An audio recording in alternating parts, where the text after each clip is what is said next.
Hey, Forward, Pastor Derek and I wanted to take a few minutes and just give you some updates on our church and our church family. We like to do this every quarter or so and just reflect back on all that God's been doing over the last several months in the life of our church community at all of our locations. And summer is often a time where things slow down in church, hmm and you might think, well, there's not a whole lot to look Yeah. back on and thank God for over the first quarter of our fiscal year. But what are some things as you look back over the last few months? What are some things that have been encouraging to you? You wouldn't think things slow down if you ever show up to our Cambridge site Yeah, during the day, because it's probably the busiest the building ever is, because we've got camps running all yeah, summer long. I'm always encouraged with camps, but I think this year in particular, this is a really great year of camps. I had a couple kids who were involved working in camp, yep, so I got to hear stories coming home each day from them, but also just seeing kids engaged and involved and hearing the gospel shared with them. And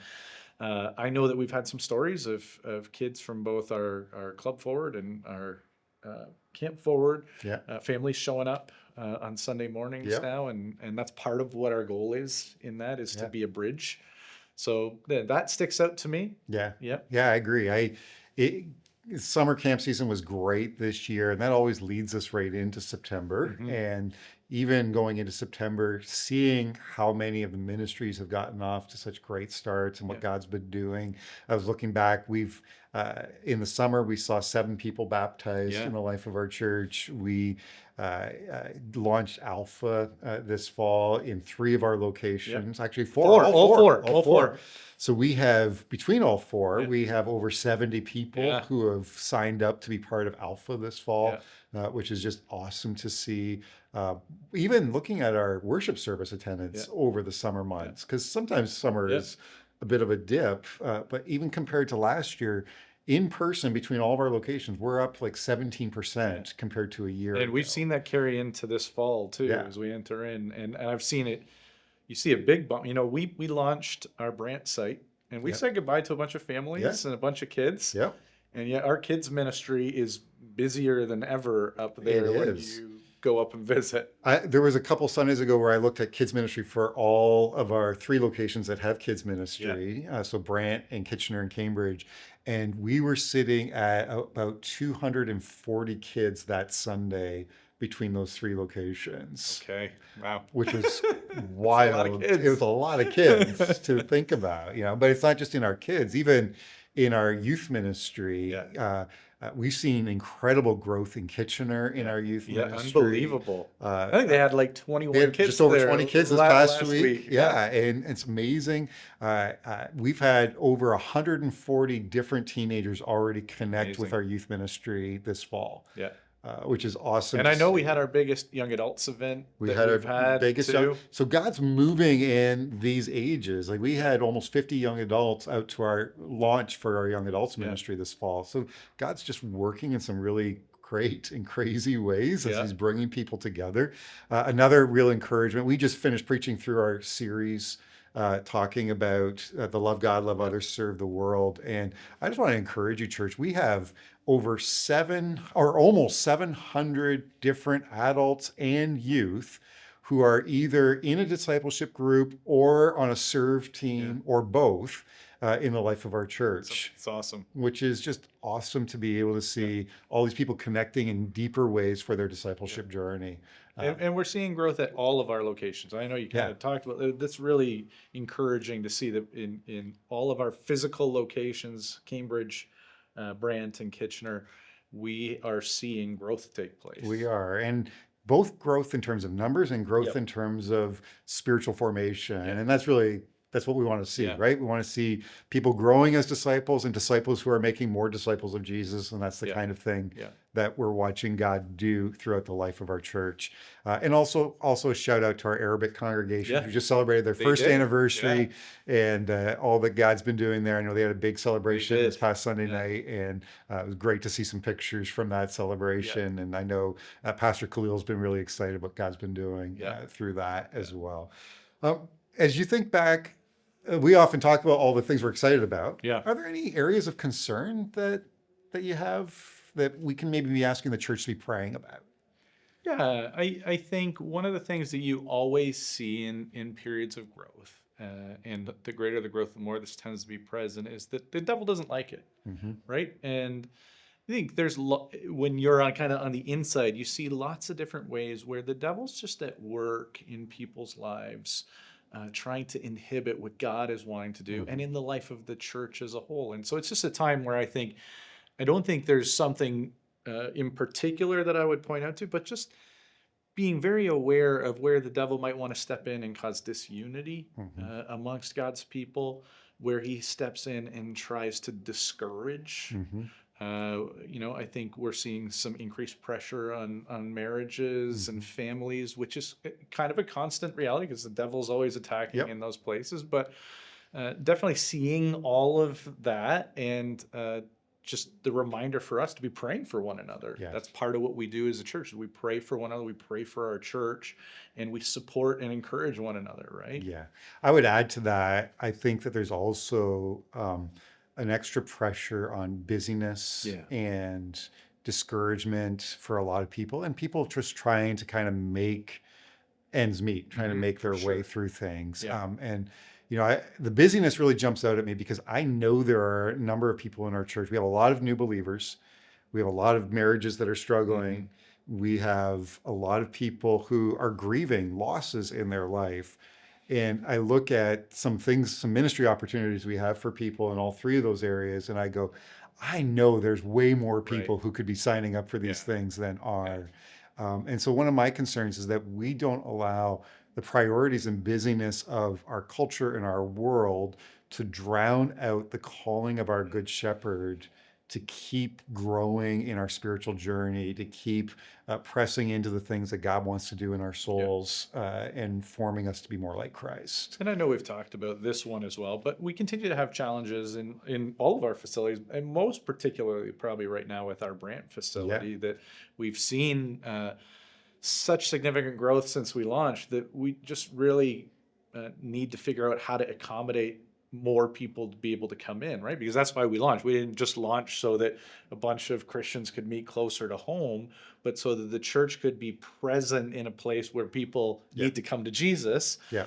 And so if we don't have the space to allow people to come in, then we're kind of missing the mark Yeah. on why we want to be there in the first Yeah. place. And so we just need wisdom and guidance and God to open some doors there. Yeah, absolutely. So we invite you to be in prayer for some of those things that we've just talked about and seeking the Lord for his spirit to keep moving and Mhm. working and answering some of those needs that we're seeing and Yeah, experiencing in the life of our church. Now, you just returned did. from a trip to the Middle East Yep. and to work with some of our partners Hmm. there. And I thought this would be a great opportunity to Sure. share with the church some of what you experienced, what you saw God doing while you were there.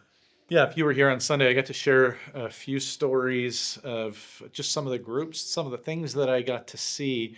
One of the partners I got to visit that I haven't got to speak a lot about yet was our Cedar Home partners. And it was actually a real joy for me to be able to just speak a devotional and a word of encouragement to a number of the girls who are there at the home. I remember sitting down as the day before when I was asked, "Hey, would you go? Would you say a few words to them?" I thought, what would I want my kids to hear Hmm. if somebody only had a few minutes with them, and just to be able to share out of Ephesians 2:8 to 10, the fact that they are deeply loved by God. That they're treasured, they're his handiwork, and that God's got a purpose and plan that he wants to use them to do some really significant things. And I just wanted to take all those girls home. Honestly, I said to Amanda, can we just like, are we able to adopt and bring over these 8 girls that I got to spend time with? Deeply appreciative of Rita and Kareem and their commitment, not only to the residential portion of Cedar Home, but they're doing a ton of work in helping kids who aren't orphaned, but just are in deep poverty, be able to get to school, to hear about Jesus, to get food to their families. I think I was struck again by um, the joy of God's people in circumstances where we in Canada would struggle to see how anyone could have any joy. Hmm. And just remembering the truth of what we spoke about from Luke chapter 6 and the Beatitudes, what it really means to be blessed. And I think we are blessed to be a blessing. Yeah. So one of the blessings that we have in being in what is, whether we want to believe it or not, a rich country. Yeah. And those of us who live here are by default the rich in this world. Yep. We have the blessing of being able to not only give to brothers and sisters who don't have that and to sustain them and to help them in their ministry, but also to be able to send people out and to reach people in those countries who need to hear about the blessing of Jesus Christ.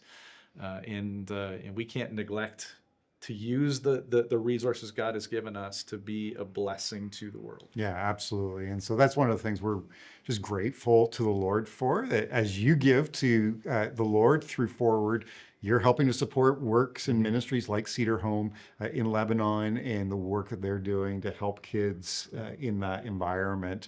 I know that we have a lot of other global engagement partners that we support, and we're also going to be coming up on our Christmas offering in about another month, not even quite a month. Not even a month, yeah. We'll be sharing, so keep an eye out for that.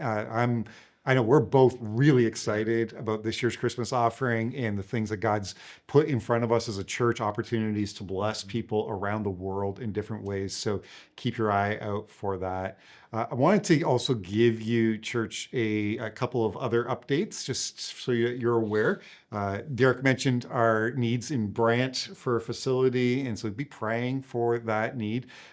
Recently at our business meeting, we shared some updates on what's happening here in Cambridge with the facility. You may hear some kids screaming in the background right now, depending on how good of a job Matt can do in drowning them out. He's really good, so probably you won't.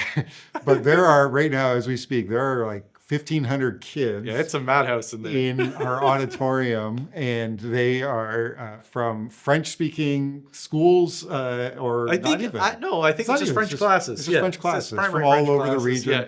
And they are here for a special event for them. And it's cool that we get to open up our building to bless our community in some of these kinds of ways.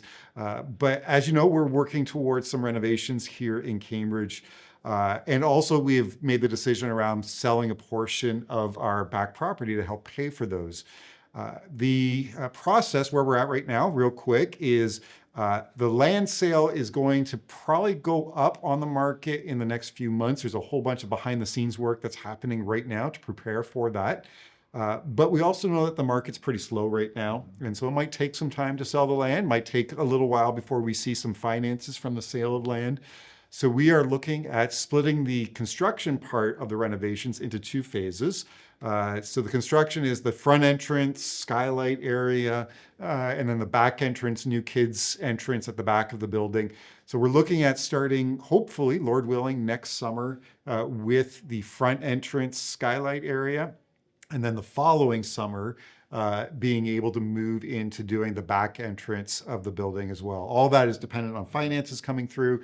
We are working on some bridge financing, which was approved as part of our business meeting back in June, and hoping to have that in place that would allow us to do the initial phase of construction. Very grateful for the things we've been able to do so far. We've renovated washrooms here in Cambridge, they look great. Yep. And so there is a facility fund for anyone who wants to contribute to our facility fund to help us continue to move ahead with these renovations. We would appreciate that. So that's where we are right now in our Cambridge renovation stage and plans. Also, quick updates on some staffing issues. We've had a bunch of shifting parts over the last few months with our staffing. Wanted to let everyone know that the position that Krista Brown had been serving in as our facility and admin manager, that position has been eliminated as part of our budget cutbacks heading into this fiscal year. And so that's required some reshuffling of some roles in our team. So Rob Noseworthy is taking on the role of lead custodian here at the church. Anne Marie is given a new title of church administrator, and she's going to just help to do a little bit of oversight day to day with our admin team. Appreciate both of them and the ways that they are serving our church family. And Also, we added a new intern over the last couple of months. Prayer has joined our team in Kitchener, and she is overseeing our youth and children's ministry. Grateful for Bethany, who served as an Mhm. intern for a couple of years. And as Bethany finished her time with us, we were able to bring Prayer in for the beginning of her 2-year internship with us here at the church. We also added a new bookkeeper over the Yeah. summer. Jolene has We jumped said in. goodbye. We said goodbye to Klazina, grateful for her and her service to the team. And we added Kristen Christofferson has come back to work after being off after the birth of Luke and some issues that they were dealing with Luke. And being able to see Kristen come jump in and oversee our camp ministry is great. Laura Tucker has taken on a very part-time role in our front office, doing some admin work there. We said goodbye to Hillary Weens, who is dealing with some realities of some homeschooling Yeah. and jumping into that. And then we've also adjusted the role that Rachel Nichols has been serving in. So Rachel's been our women's and prayer ministry leaders here in Cambridge. We've expanded her role to include oversight of all of our discipleship classes. So including our women's ministry, but all the other equipped classes that we run, Rachel is also going to be giving oversight to those going into the days ahead. So a lot of moving parts over the last few months Yeah. in our staffing world. Hopefully some things settle down Yeah. for a bit. That would Hopefully. be good. And then last, I just want to say thank you for your financial support as well. Finances are, the giving has been great over the last several months. It's actually, we've seen an increase in giving by about 8% Awesome. compared to last year in the same time period. So thank you for giving to the Lord and giving to the ministries that God's called us to do as a church family. It's a blessing and an encouragement to us. And we just want you to know we love you. We're grateful for you, and please continue to pray and pursue the Lord and ask God to keep shaping us as a church family more and more into the image of Jesus. If you have any questions at all, please reach out to either one of us anytime. We'd be happy to answer your questions and engage with anything you'd like to talk about. God bless you, church.